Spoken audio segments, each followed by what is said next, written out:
Viimased mohikaanlased. Ükskord oli niiviisi, et Vahtra pidi hirmus suure kala kätte saama.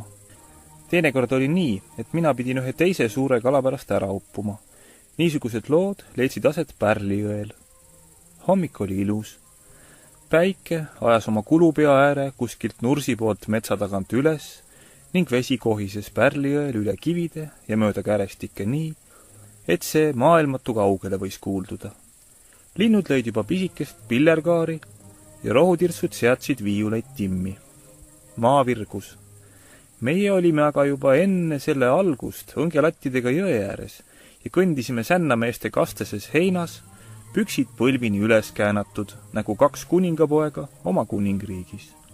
Vahtral tossas piip suus ning mõnikord paistis nii, et kes jõe kaldal pole piibusuitsu koguni rohkem kui udu.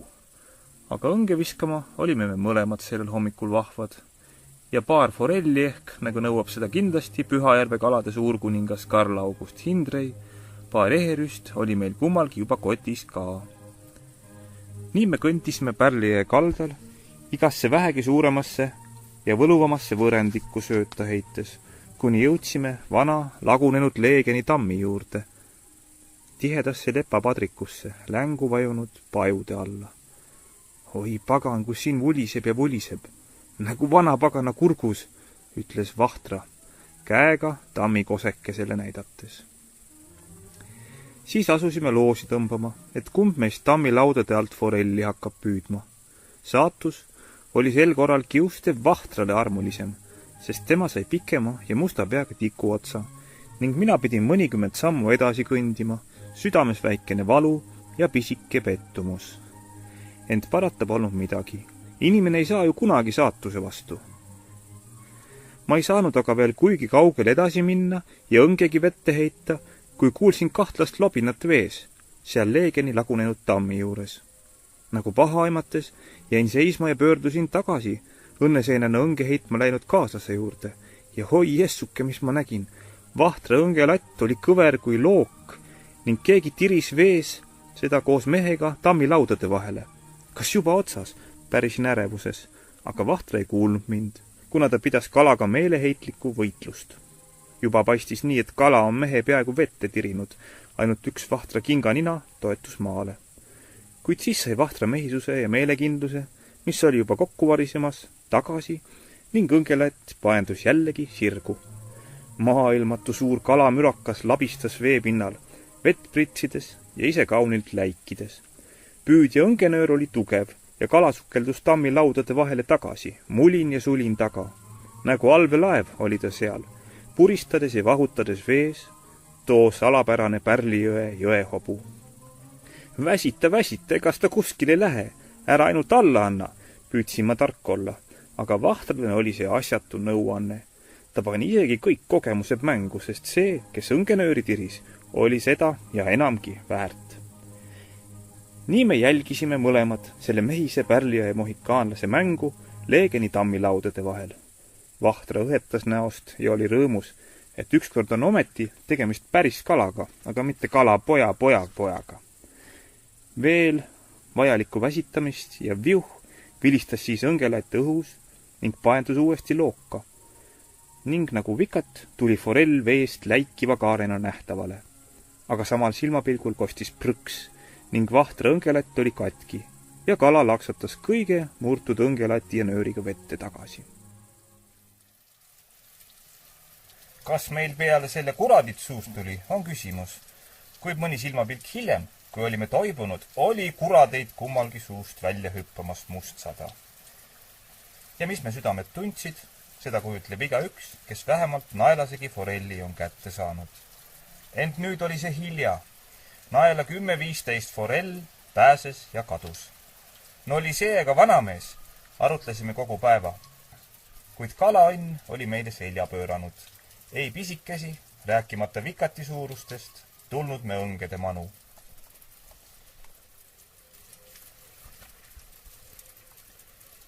Varsti levines see mohikaanlase õnge otsast pääsemise lugu üle Eestimaa ning kui me mõne aja pärast uuesti sattusime Leegeni vana tammi juurde, et nii naljaviluks katsuda, vahest ootab meid keegi ja näkkab sööta, hämmastusime mõlemad.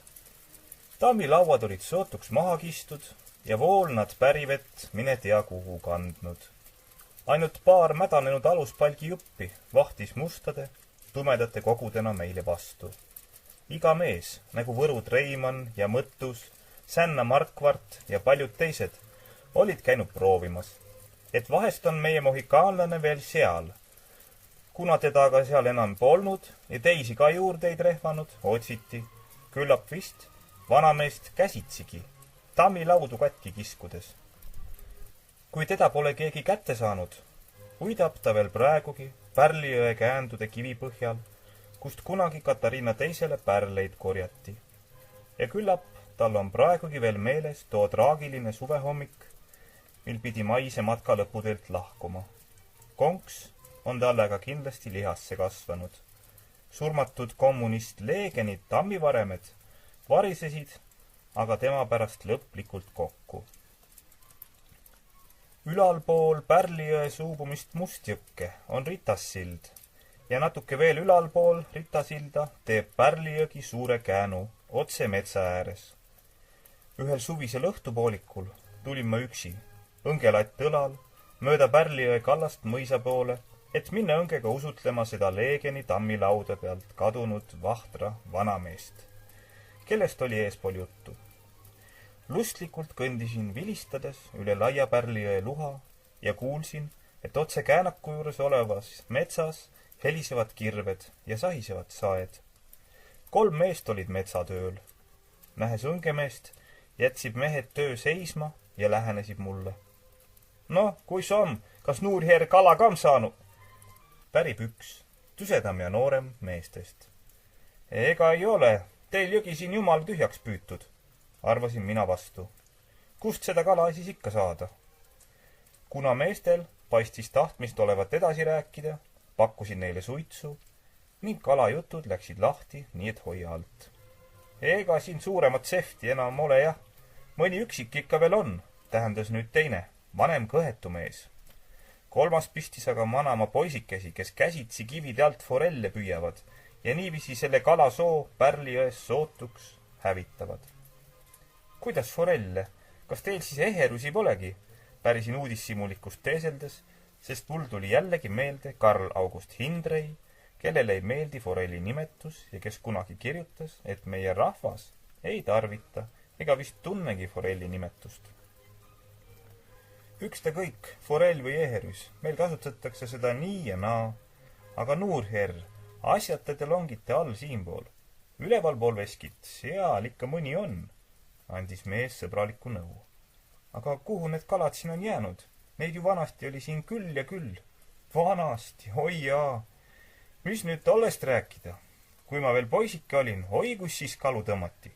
Toobrite viisi, ja ega alla 3 naelast olnudki, seletas mees ja vaatas nukralt Pärlijõe looklevale hõbepaelale rohelisel heinamaal, nagu leinates möödunud aegu, mis enam kunagi ei tule tagasi. Siis jutustasid mehed pikalt laialt, kuis nad mõisniku ajal salaja käinud ja kevadeti ja ka suvel öösiti västraga ning võrguga küünrapikkusi teise maailma saatnud. Aga tänapäevani on üks mõisnikuaegne siin jões alles. Oi, aga küll on see suur jõrakas, lõpetas mees. No, kus ta siis on? Pärisin uudissimullikult ning mehed seletasid jällegi pikalt laialt, et kevadel olnud too umbes 20-naelane Pärlijõe mohikaanlane siinsamas käänaku taga. Nad vedanud võrku ja äkki sees, aga kui löönud enese siis võrgu superkuuti, nii et võrk puru ja kala läinud. Jah, see oli mürakas, aga pääses meie käest. Nüüd polnud mul enam aega jutlemiseks. Meestelgi olid suitsutund läbi ja nad suundusid mulle kõnealuse koha täpselt kätte juhatanud metsavilusse puid saagima ja lõhkuma. Mina aga läksin õnge heitma, ette valmistatud pettumusele, et egas keegi siin õnge otsa nagunii eksi. Aga saatus tahtis teisiti. Rõõmustas ja pilkas mind korraga. Kuna tähendatud kohal, käänakul, on mets otse jõe ääres, siis on aegade jooksul jõkke langenud rohkesti oksi ja puid. Üks jäme kasepalk on koguni tiritud üle jõe ning ta täidab puurdeaset. Just sellele kasele ma astusingi ning hakkasin õnge pärivoolu alla juhtima, kalda uurdesse, mille üle kummarduvad vanad lepad. Vesi otse keeb nende leppade all, neeluliselt kaldalõukasse, mida varjab vaene kallas, nagu taevaskojal. Mitmekordne õnge heitmine tõi pettumuse, sest kui forell lähedal on, ei lase ta ennast palju paluda. Juba olin ma hooletusse jäänud ja lohakalt käepüksi taskussegi torganud. Selle juures voolul õnge söödaga siiski kalda uurdesse juhtida lastes, kui äkki tundsin pingulinöörist niisugust järsku tõmmet, et ei saanud isegi aru, mis see tähendas ja oli. Järgmisel silmapilgul kaotasin ma aga tugevast tõmbest tasakaalu ja kukkusin kasepalgilt partsumdi rinnuni jõkke. Nüüd oli selge, et enam pole naljaga tegemist. Forell on otsas, vist see mõisnikuaegne. Ja tõesti, juba oli ta kalda uurdest risti üle jõe, teisel pool madalikul. Hüppas seal korraks veestki välja, kui hõbedane teivas ning kadus siis uuesti. Lihtsalt segaseks tegi, ähmeas täis, ja see vist saigi mulle õnnetuseks, talle õnneks. Lõdvaks jäänud nöör andis tal küllalt võimalusi edasi-tagasi sõiduks siia ja sinna poole jõge ning mõnikord uuesti peaaegu veest väljagi hüppamiseks, kuid veel enam. Põhja langenud okste ja puurisu vahele mässis ta õngenööri nii meisterlikult kinni, et kõige rumalamal havilgi ei oleks raskusi teinud nööri katki tõmbamiseks. See selgus siis, kui keegi enam vees mu õngenööri ei tirinud ja kõik jäi vaikseks. Vette kukkunu ronis kaldale ega osanud ei nutta ega naerda. Ja ei etteheidet enesele ega pääsenule teha. Ehk kuigi oleks osanud, poleks see enam aidanud. 2-3 kuud hiljem sain surmateate. Sänna kirjasaatja tuli toimetusse ja tõi sõnumi sellest, et mehed, kes ei tea, milleks neil püss, on sel ja sel kuuvalgel oktoobriööl üleval pool ritassilda püssiga maha lasknud forelli 16,5 naela raske. Tal oli olnud 4 naela kudemata marja sees. Miljonid elud hukkusid selle püssipaugu pärast. Kahju, et niiviisi hukkus see Pärlijõe mohikaanlane. Kuigi ta minu õnge otsast pääses ja varem võrgust tee vabadusse leidis, soovisin ma talle pikka iga, sest tõenäoliselt oli ta ainuke allpool Leegeni tamme olev mõisnikuaegne mohikaanlane Pärlijões.